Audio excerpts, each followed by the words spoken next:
انتخابات رئاسة نادي الزمالك؟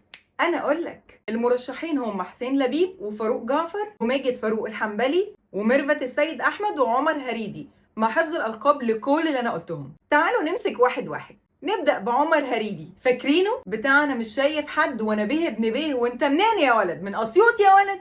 وحاجة يعني طبقية آخر حاجة، واتعمل عليه كوميكس لبكرة، وكان أول تصريح ليه إنه لما يكسب هيعمل فرع نادي الزمالك في غزة. يا عم صلى على النبي، روح حل مشاكل النادي الأول. وده طريقته ما تفرقش كتير عن طريقة الأستاذ مرتضى منصور. صحيح، على ذكر سيرة الأستاذ مرتضى منصور، شالوا صورته من على لوحة رؤساء نادي الزمالك بالشكل ده.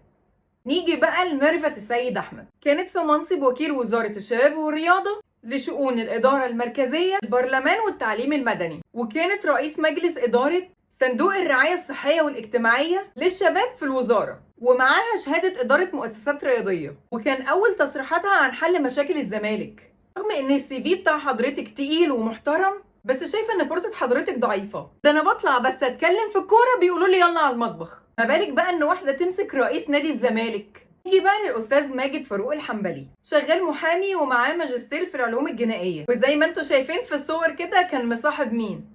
لا تعليق. الكابتن فاروق جعفر، لا شك يا كابتن انك اسطوره من اساطير نادي الزمالك، بس يا كابتن حضرتك معرفتش تسيطر على ابنك سيف اللي خرج من نادي الزمالك بطريقه وحشه جدا وراح بيراميدز. تعرف تسيطر على نادي كبير زي نادي الزمالك، وخصوصا في موقفه اللي دلوقتي صعب جدا. نيجي بقى لحسين لبيب، وده السي في بتاعه حدث ولا حرج، عنده 68 سنه وكان لاعب كره يد في الزمالك، وحقق مع النادي 21 بطوله. كان رئيس نادي الزمالك لفترة في 22 مايو سنة 21. كان إداري في منتخب مصر لكرة اليد، وعضو في المجلس القومي للرياضة، ورئيس جهاز كرة اليد في نادي الزمالك. وكان أول تصريح ليه إن هو هيزرع شجر في نادي الزمالك لو كسب إن شاء الله.